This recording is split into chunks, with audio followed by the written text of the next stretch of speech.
여러분 한번 따라 하실까요? 하나님은 언제나 오르십니다. 다시 한번요. 하나님은 언제나 오르십니다. 하나님은 모든 일에 오르십니다. 아멘. 아멘. 왜냐고요? 우리가 이해할 수 없는 일도요, 하나님은 그 안에서 일하고 계십니다. 하나님의 영광을 위하여, 하나님의 백성들에게 복이 되게 하기 위하여 하나님께서 일하고 계신다는 것이죠. 창세기 41장 39절 이하에 가면은요, 형제들에게 시기 질투를 받아서 이방인의 노예로 팔려간 요셉이, 하나님께서 그 요셉을 끝까지 지키셔서 신분도 이방인이요 노예인 요셉이 애굽 사람 집에 들어가서 어찌나 그 집 집안일을 잘 봤던지 아주 주인이 아주 신뢰해 줬습니다. 그런데 그 집 아내, 그 주인의 아내가 이 청년을 보니까 너무 성실히 일을 잘하는 겁니다. 반듯해요.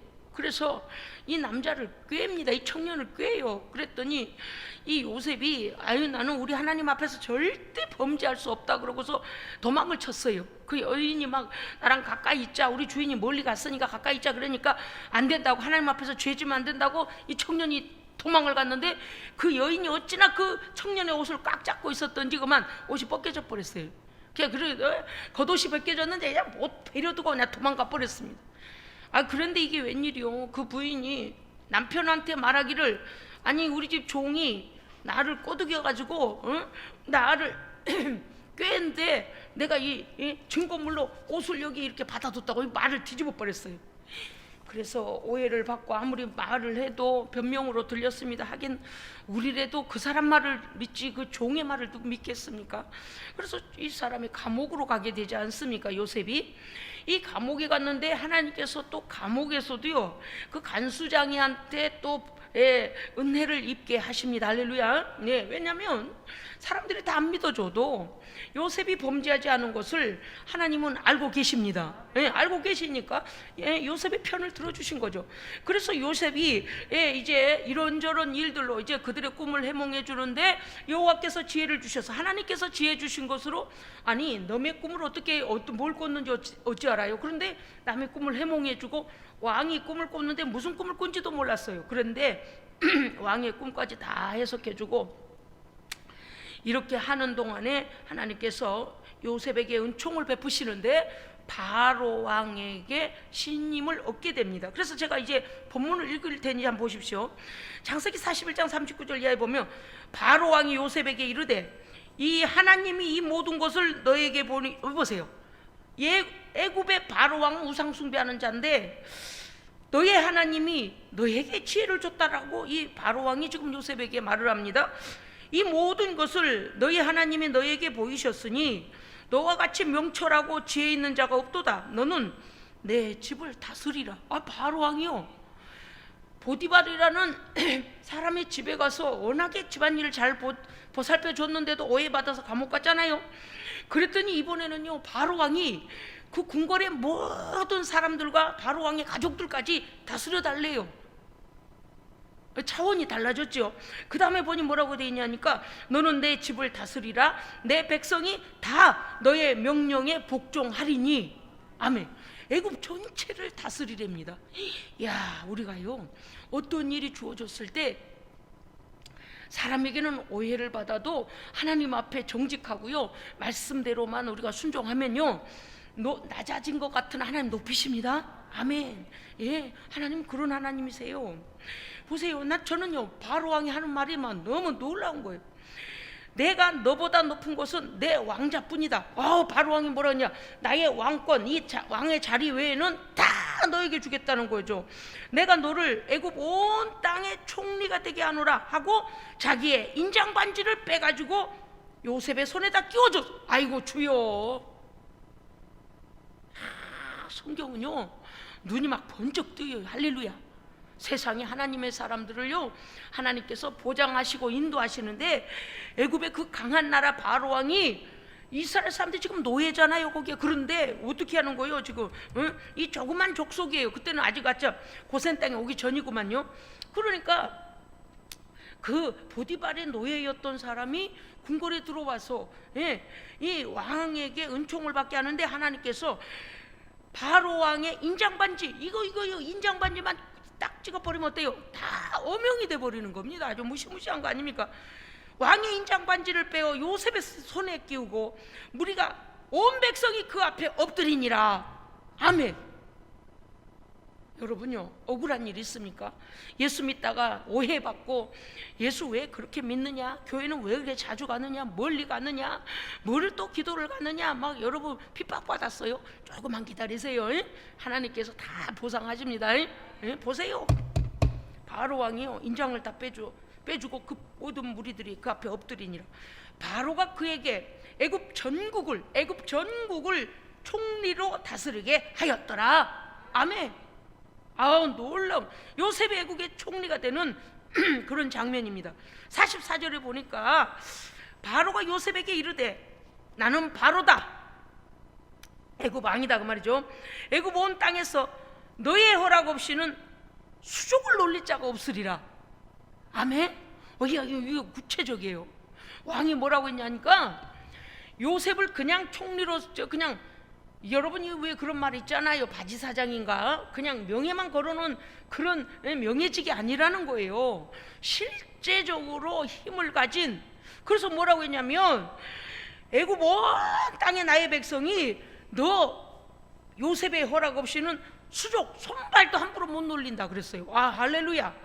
하나님께서 엄청난 권세를 하나님의 백성 요셉에게 주셨습니다.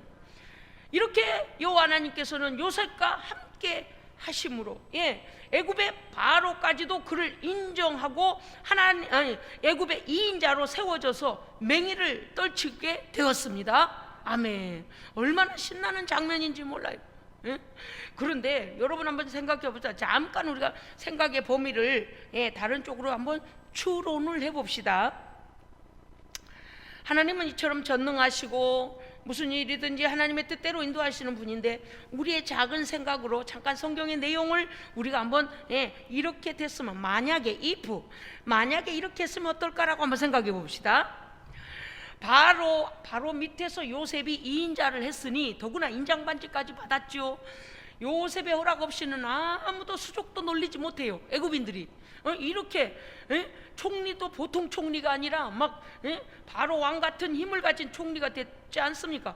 그렇다면 바로 왕이 요셉에게 권력을 승계해줘서 애굽의 왕을 삼고, 물론 성경에 없어요, 그냥 추론하는 거예요. 왕을 삼아서 그 다음에 똑똑한 유대인 중에서 요셉이 왕이 된 다음에 왕권을 승계하면 모세에게 그 왕권을 승계해서 애굽에서도 왕일 뿐만 아니라 이제 나중에 모세 시대는 이스라엘 민족이 거기서 노예하고 있잖아요. 그런데 그 노예로 있는 이스라엘이 노예가 되는 게 아니라 그 요셉이 왕이 된다면 2인자가 1인자가 될 수 있으니까요. 그렇다면 쉽게 가지 않았을까요? 이스라엘 백성들이 거기에 곡물을 얻으러 왔다가 고센 땅에서 살 때에, 그렇죠? 이스라엘의 70명이 가뭄이 오래니까 곡물을 얻으려고 요셉 총리가 아주 잘했잖아요, 경치를. 그래서 어떻게 했어요? 거기에 곡식을 얻으려고 70명이 왔단 말이죠, 고센 땅에. 그런데 만약에 요셉이 총리에서 왕이 내 아들이 아니고 내가 요셉에게 왕권을 주겠다 이렇게 된다면, 요셉이 왕이 된다면 그 가족들이 올 때 엄청난 황금마차를 타고 애굽을 들어오지 않았을까요? 그리고 나서 모세에게 왕권이 승계되어진다면 애굽 전역과 이스라엘 민족 전역이 전 백성이 이렇게 쉽게 갈 것 같지 않습니까? 그런데 일이 그렇게가 안 돼요. 일이 우리가 계획하고 이렇게 하면 찬란한 꽃길을 가겠다라고 하는 것처럼 일이 되지가 않더라는 거지요. 출애굽기 1장 6절에 보니까 세월이 흘러서 요셉과 그 모든 형제들과 그 시대의 사람은 다 죽었고 요셉을 알지 못하는 애굽의 새 왕이 일어나 애굽을 다스렸더니 그렇게 돼요. 그러니까 요셉의 명성이 대단해서 두고 요셉의 그 명성으로 인하여 유대인들이 계속 이렇게 우대를 받을 줄 알았더니 그게 아니라 한 세대가 가는 동안에 변화가 일어났습니다. 그래서 요셉과 그 모든 형제들과 그 모든 그 시대의 사람이 다 죽고 요셉의 명성을 알지 못하는 새 왕이 바로 애굽의 왕이 되었더라 그랬어요. 그런데 이 눈치 없는 일이 일어나요. 눈치가 없어요. 무슨 일이 일어난가 하니 이스라엘 자손들이 곡물을 구하러 갔다가 거기에 자기의 형제가 총리니까 거기 눌러 살게 되잖아요. 그런데 눈치 없이 무슨 일이 일어나나 하니 이스라엘 자손이 생육하고 불어나서 번성하고 매우 강하여 온 땅에 가득하게 되었더라 이래요. 막 노예 가족들이 노예된 이스라엘 백성들이 막 늘어나서 한마디로 말하면 가는 데마다 발에 칠 정도로 유대인들이 그냥 애굽에 그냥 꽉 찬 겁니다. 왜냐면 성경이 그래 돼 있다니까요. 이스라엘 자손이 생육하고 불어나서 번성하고 매우 강하여 온 땅에 가득하게 되었더라 이렇게 돼 있어요. 얼마나 눈치가 없는 일이에요. 와, 지금 노예들이 천지사방에 가득하니 이스라엘 백성들이요 그냥 그렇게 강해진 거 가만 두고 볼 리가 없죠. 왜냐하면 요셉의 명성도 알지 못하는 이 새로운 왕이 가만히 보니까 노예들이 더 강해요. 더 힘도 강하고 더 많고 인구도 많고 맨 시내 나가보 보면 그냥 뭐 노예들이 막 큰일 났다, 우리가 잡아먹히겠다. 그래서 어떤 정책을 썼는가 하니 라암셋과 비돔 왕을 위하여 라암셋을 건축하게 만듭니다. 그리고 비돔을 건축하게 만들어. 그래서 어떻게 했냐, 매일 흙벽돌을 막 짚을 넣어가지고 그냥 흙으로만 찍어낸 게 아니라 흙과 짚을 마른 풀 지푸라기를 집어넣어가지고 막 이겨가지고 그걸 벽돌을 만드는데 노동을요 훨씬 지난 때보다 더 많이 하게 만들었습니다. 그래서 성경에 뭐라니까 그들이 어려운 노동으로 그들의 생활에 괴롭힘을 당했다 그랬어요. 그러니까 이스라엘 백성들이요 왕이 뭐라고 했냐, 람셋을 건축하는데 다 벽돌을 막 더 많이 만들도록 하라고 막 노예들을 엄포를 놓고 채찍으로 때리고 막 엄청나게 어렵게 만드니까 그 이스라엘 백성들이 고된 노동으로 인하여 생활이 괴로워져 버렸다 그랬어요. 아니 뭐 전혀 누릴 삶이 없어질 정도로 고된 노동에 시달렸고 강압적인 억압에 시달리게 됐습니다. 그런데 또 눈치 없는 일이 일어나요. 이게 뭔 일이래요? 그러나 이스라엘 백성이 학대를 받으면 받을수록 아닌가 두들겨 맞고 열심히 그 벽돌 굽고 일하고 아주 베개도 안 돼도 잠이 들 것 같잖아요. 그렇잖아요. 근데 이게 뭔 일이요? 그래 집에 가면 꽁냥꽁냥 잘 살았던 것 같아. 왜냐니까 그러나 이스라엘 백성들이 학대를 받으면 받을수록 더욱 번성하여 퍼져나가니 아니 인구를 줄이려고 고된 일을 시키면 정신없이 자느라고 자녀들이 생산이 안 될 거다라고 생각을 했는데 자녀들을 계속 낳아요. 근데 그 자녀들이 비실비실한 애들이 나는 게 아니라 강성한 애들이 났다 그랬어요. 자, 희한해요. 할렐루야. 제가 성경을 읽다가요, 희한하다. 이제 설교를 들으면 점점 재미있어져요. 애굽 사람들이 이스라엘 자손으로 말미암아 근심했더라 그랬어요. 어쩌지, 큰일 났다, 나라 뺏기겠다. 무슨 중공군도 아니고 인해전술을 하는 거예요, 뭐요? 그래서 왕이 생각하기를 싹을 잘라야 되겠다, 싹을 잘라버려야 되겠다. 저 히브리인 여인들이 저렇게 고된 노동을 하고 어려운 일을 잊고 물을 길러 다니고 벽돌을 굽고 그 노동을 하면서도 이 히브리 여인들이 다 임신을 해갖고 돌아다니고 있는 거예요. 애국 사람들은 임신을 잘 안 하는데 히브리인들은 막 임신을 하고 있는 거예요. 그래서 왕이 생각하기를 뭐라고 했냐니까, 뱃속에 있을 때는 사내인지 딸인지 모르지만 태어나면 알잖아요, 아들인지 딸인지를. 그래서 바로 왕이 어떤 책략을 썼냐 하니, 애굽왕 바로가 히브리 산파 시브라와 부하에게 말하기를, 너희는 히브리 여인이 해산할 때에 그들에게 가서 아들이거든 그 아이를 죽이고 딸이거든 살려둬라, 이렇게 산파들을 불러다가 명령을 내렸어요. 이제 큰일 났네. 이스라엘 백성들은 이제 사내가 한 사람도 없게 되면 이 민족이 이제 멸절당하지 않겠습니까? 여인들이야 거기서 노동하고 노예하고 종으로 부린다 하지만 이스라엘 백성들이 씨를 말려버리려고 한 거예요. 말려버리려고. 그런데 바로 왕의 이 책량, 히브리인들의 싹부터 잘라버리기 위해 인구 감소 정책을 쓰다가 멸절 정책을 아주 전멸시키려고 그 사내 아이들을 다 죽이라고 했습니다. 그런데 누가 계실까요? 하나님이 계셔요. 바로 왕의 계획과 책략을 다 하시는 하나님. 그래서 하나님께서 산파들을 쓰십니다.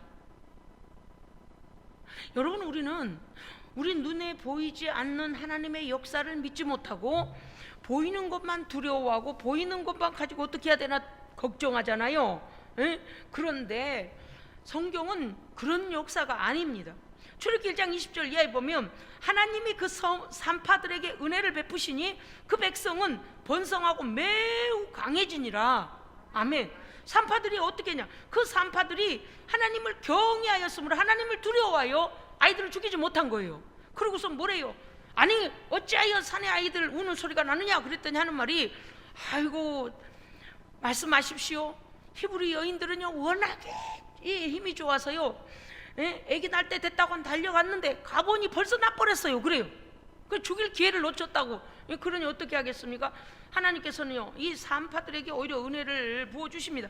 그래서 오히려 이스라엘 백성 말살 정책을 썼는데 이스라엘 백성이 더 강성해지는 일이 일어납니다. 여러분요, 우리는 하나님의 보호하심을 받아야 합니다. 아멘. 왕 아니라 무슨 정책 아니라 무슨 힘이 우리에게 어떤 권력을 어떻게 한다 해도 하나님이 우리와 함께 하시면 우리는 안전합니다. 아멘. 더구나 그들이 매우 강해지니라 그랬습니다. 예, 그렇습니다. 모든 백성에게 이제는 바뀌었어요. 자, 왕이 또 다른 정책을 내놨는데 뭐라고 했냐니까 이렇게 했어요. 왕이 이제는 히브리 산파들, 애기 받는 산파들에게만 말한 게 아니라 모든 백성에게 명령을 했습니다. 바로가 모든 백성에게 명령하여 너희들 산모들이 너희들이 직접 애 낳아가지고 아들인지 딸인지 보고 너희들이 하라고 말해요. 뭐라고 하는지 보세요. 바로가 모든 백성에게 명령하여 아들이 태어나거든 너희는 그를 나일강가에 던지고 딸이거든 살려두라 그랬어요.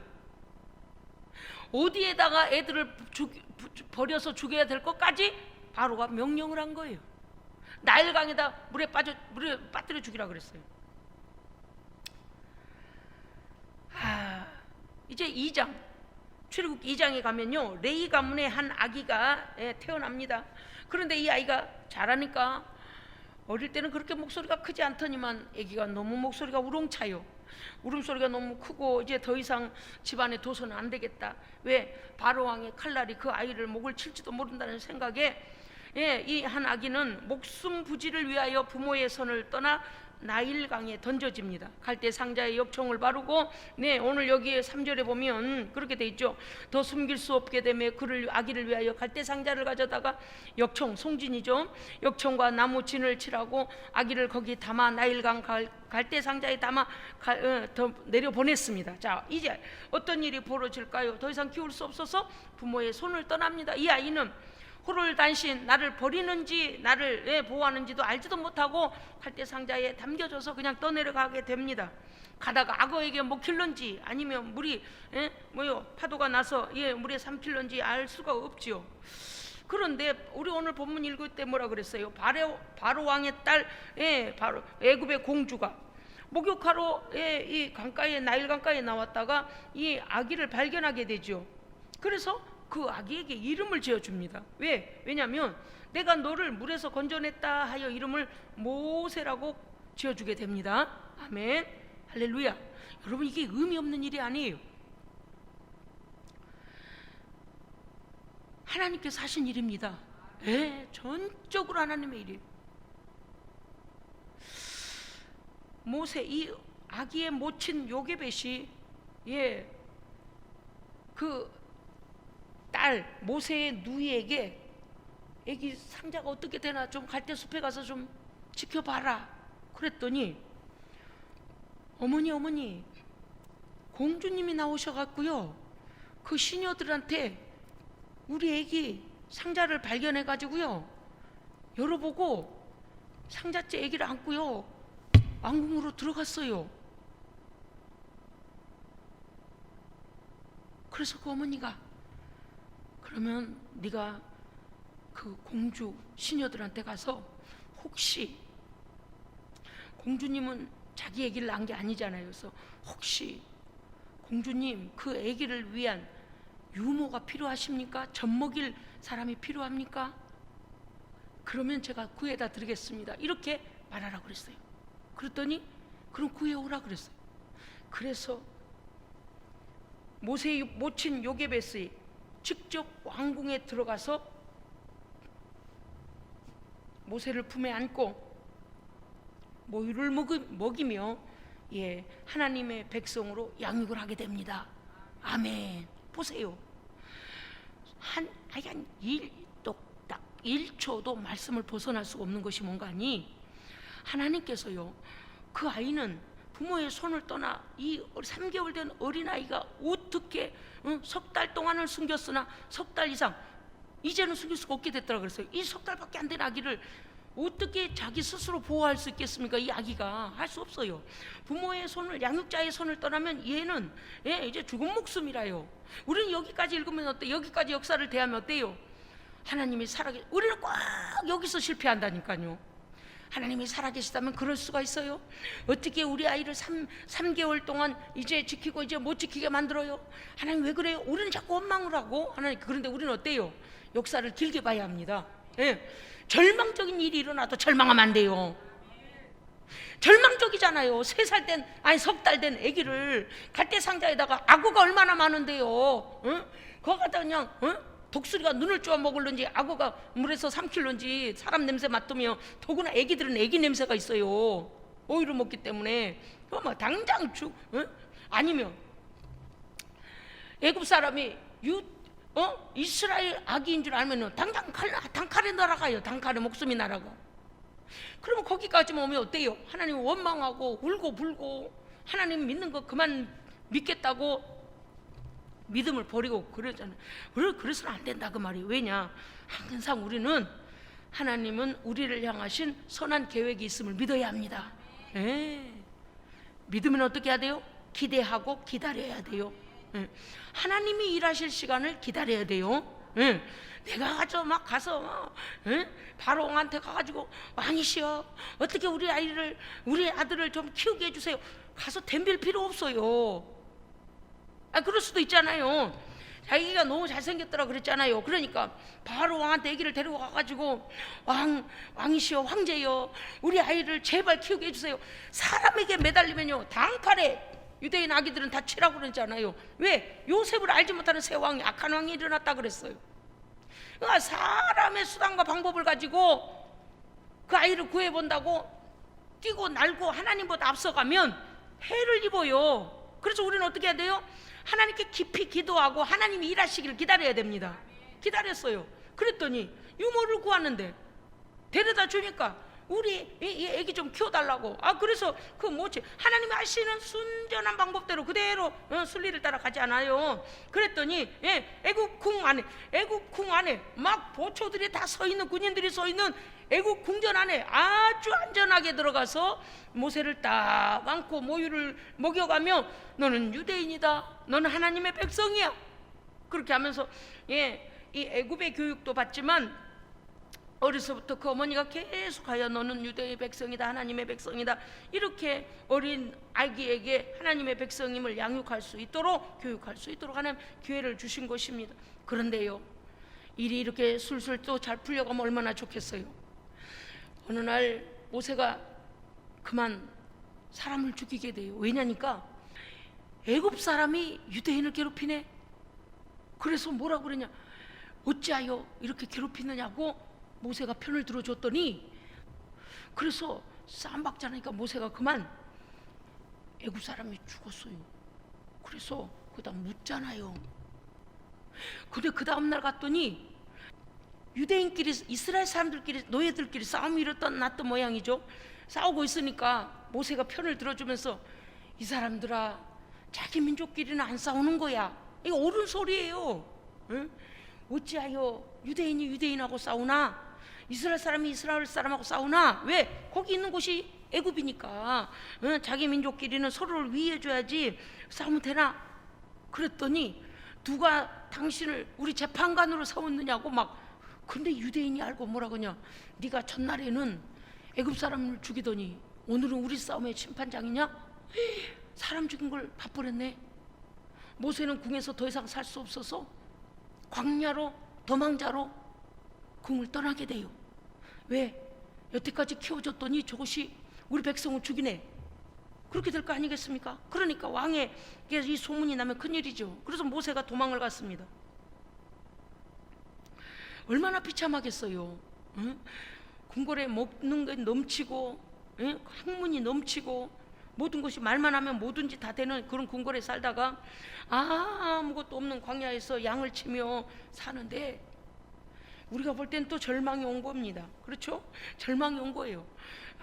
정말 네 인생은 참 곤두박질을 치는구나, 절망 같은데, 바로 그 광야에서 전능하신 하나님을 만납니다. 아멘. 여러분요, 우리는요 서스펜스 영화를 보는 것처럼 긴박감 속에서 우리의 인생이 어떻게 흘러가든지 절대 하나님의 손을 놓치면 안 돼요. 하나님의 손 굳게 잡고 가야 돼요. 그러면 전화위복의 기회가 옵니다. 아멘. 절망적인 일이라고 절망할 것 없어요. 광야에서 모세를 하나님께서 부르십니다. 그리고서 뭐라고 하시냐니, 모세야, 바로 왕한테 가라. 가서 내 백성이 이제 430년 동안 노예 생활했다. 데리고 나와라. 아니요 하나님, 나는요 애굽인도 죽이고요, 왕이 나를 보면 죽일 겁니다. 나는 못 가요. 말을 잘 못해요. 왜 그렇습니까? 그가 애굽의 문화 속에서의 교육을 받고 자랐기 때문에 막 말을 유창하게, 이게 이 두 나라 말을 다 하기에는 어렵다 그 말이죠. 더구나 바로 왕이 너무나 말을 잘하고 너무나 힘이 있기 때문에 못해보겠다 그 뜻이거든요. 근데 하나님께서 뭐라고 하냐, 내가 네 형, 말 잘하는 네 형 붙여줄게, 가라. 너무 두려웠습니다. 그런데 하나님께서 또 있어요. 내가 못 갑니다 그랬더니, 야, 너 양치던 그 지팽이 있지? 그 지팽이 던져봐. 땅에다 던졌더니 뱀이 돼서 막 자기를 물으려고 하는 거예요. 그런데 하나님께서 말씀하시기를, 모세야, 지팽이를 잡아라. 그래서 딱 꼬리를 잡았더니 다시 지팽이가 되는 거예요. 그런데 이 사실 가지고는 모세가 믿음이 생겨나지가 않는 거예요. 지팽이가 뱀이 되고 뱀이 지팽이가 되고, 이거 가지고 내가 어떻게 바로 왕한테 갈까 그랬는데, 하나님께서 이번에는 뭐라, 모세야, 네 손을 품속에 넣어라. 그래서 품속에 넣었어요. 빼라. 빼보니까 문둥병이 금방 발발해가지고 막 손가락이 뚝뚝 떨어지고 찐물이 줄줄 나고 허옇게 된 막 문둥병이 걸려버린 거예요. 얼마나 놀랐겠어. 놀래고 있는데, 모세야, 다시 손을 품에 넣어라. 넣었어요. 빼라. 빼도 보니까 깨끗해진 겁니다. 할렐루야. 왜 그럴까요? 네 손은 네 손이 아니고 내가 너와 함께 하는 능력의 손이 될 것이며, 네 지팡이는 지팡이가 아니고 여호와의 이름으로 권능을 행할 지팡이다. 아멘. 그리고서 말 잘 못한다고 하니까 형 아론을 붙여서 가게 하시잖아요. 그렇습니다. 이제 문제가 생겨요. 하나님께로부터 보내심을 받은 자 모세와 애굽의 바로 왕과 영적 전쟁뿐만 아니라 실제적인 전쟁이 10가지의 재앙이 일어납니다. 9번째까지 항복하지 않던 바로 왕이 자기의 장자 큰아들이 죽고 하는 막 온 애굽의 장자들이 다 죽고 모든 짐승의 첫 새끼가 다 죽는 그러한 죽음을 겪으면서 바로 왕이 항복했습니다. 그리고 이스라엘 백성들이 해방되었습니다. 여호와의 승리입니다. 아멘. 우리의 삶이 곤고하고 혼돈하여 1%의 가능성도 보이지 아니할 때에도 우리는 언제나 살아계신 그 우리의 하나님, 우리를 위하여 하나님의 백성들을 위해 일하시는 우리 하나님을 의지해야 합니다. 아멘. 입으로 불평해서도 안 돼요. 하나님이 아니 계신 것보다 이렇게 말해서도 안 돼요. 오히려 사방이 꽉 막혀서 어느 것 하나 희망이 없어 보이는 낙심되고 무능력하고 무기력한 그때에 오히려 우리는 더 강하게 믿음을 고백해야 합니다. 아멘. 하나님, 내게는 아무 힘도 없사오니 하나님이여 나를 도와 주시옵소서. 우리가 가장 무능할 때 하나님의 전능하심이 나타나야 됩니다. 아멘. 앞서 본 바와 같이 이스라엘 민족에게는 암흑 같은 고통의 역사 속에서 이스라엘의 지도자 모세가 준비되었습니다. 아멘. 하나님은요, 하나님의 사람들 철저히 보호하시고 그 섭리 아래 인도해 가고 계시는 것입니다. 하나님은 지금도 하나님의 백성들을 위해 분주하게 일하고 계십니다. 아멘. 오늘 말씀의 키워드는 무엇입니까? 하나님께서는 하나님의 백성들을 선한 길로 인도하시기 위하여 쉬지 않고 역사하신 하나님이시다는 것입니다. 시편 119편 137편 앞에서 읽어드렸던 말씀, 여호와여 주는 의로우시고 주의 판단은 언제나 옳으십니다. 아멘. 그 하나님을 믿는 거예요. 언제나 옳으신 판단 믿는 거예요. 나는 틀리고 나는 잘못하고 나는 잘못 판단하고 나는 어리석지만 하나님은 완전하시기 때문입니다. 그렇습니다. 왜냐고요? 여호와 하나님은 너를 지키시는데 졸거나 주무시지도 아니하십니다. 아멘.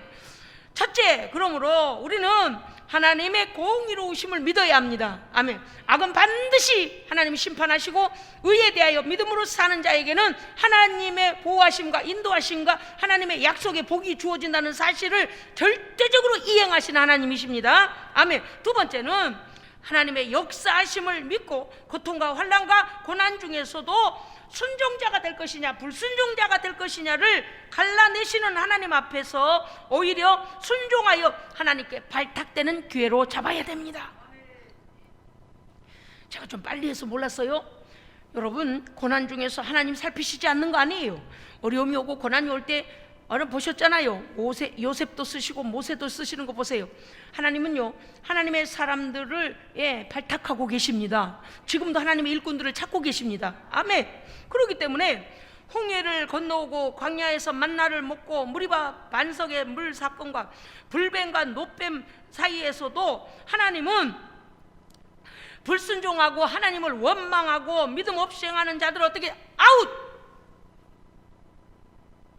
하나님이 아니 보신 줄 알고 그 광야 넓은 데서 왜 우리를 여기까지 끌고 와서 이렇게 고생을 하게 만들느냐고 하나님을 원망하고 모세를 원망했어요.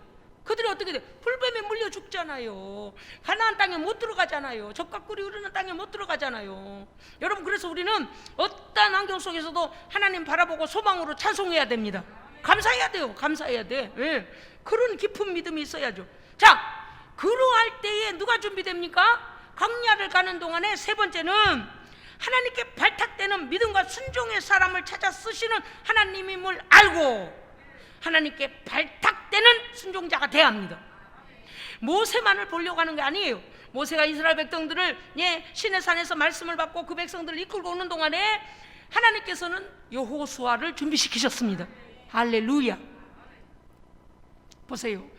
모세만 쓰시는 것이 아니라 모세가 광야를 지나오는 동안에 이스라엘 백성들을 인도해 오는 동안에 하나님께서는 순종자 눈의 아들 여호수아를 이스라엘 백성들을 가나안 땅까지 데리고 가서 그곳에서 가나안의 7 족속을 멸하고 하나님의 백성들이 그 땅을 차지하도록 세울 다음 지도자를 하나님께서 이미 훈련시키고 계신 것입니다.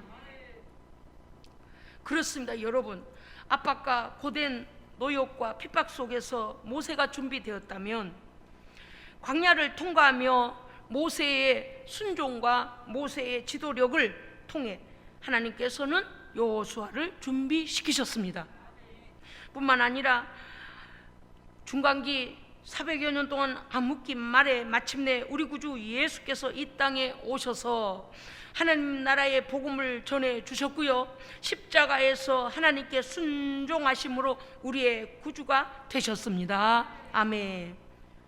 네 번째는 교회의 탄압과 핍박 중에, 교회를 탄압하고 성령 받은 자들을 탄압하고 핍박하는 중에 사도 바울이 준비됩니다. 아멘. 사도 바울이 준비돼요. 하나님께서는 하나님의 역사를 다 이루실 때까지 하나님의 일꾼들을 찾고 계십니다. 지금도 환경을 탓하거나 환경의 지배를 받지 않고 여전히 하나님께 예배하고 하나님을 온전히 믿고 하나님의 말씀대로 순종하는 자를 하나님은 발탁하시기 위하여 불꽃 같은 눈으로 우리를 지켜보고 계십니다.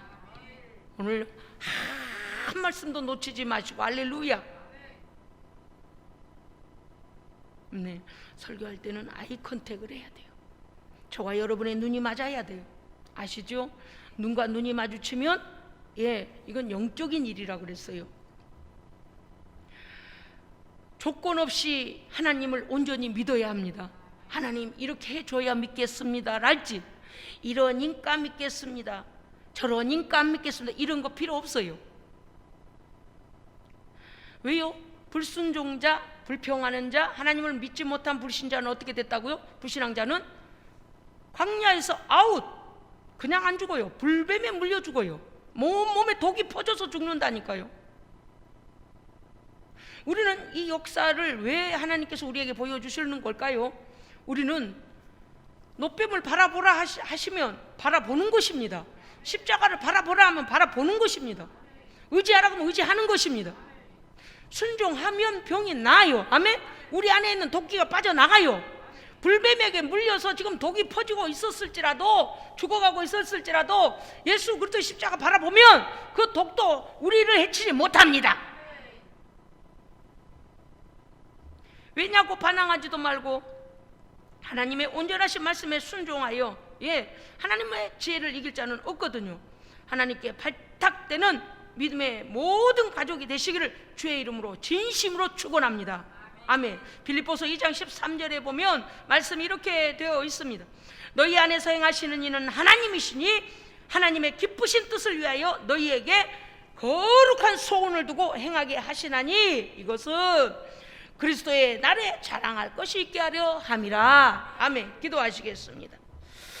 멈추지 아니하시는 하나님의 역사하심은 하나님의 백성들을 위하여 쉬지 않고 일하시며 주무시지도 졸지도 아니하시고 언제나 우리를 지키시는 하나님이심을 역사 속에서 좌절하지 아니하고 하나님께 소망을 둔 자는 그 믿음대로 되는 줄로 오늘 우리가 깨달았사오니 어떠한 상황 속에서도 하나님 앞에 합격하여 믿음을 지켜 발탁되는 하나님께 쓰임받는 일꾼들 되게 하여 주시옵소서. 우리 구주 예수 그리스도 이름으로 기도합니다. 아멘.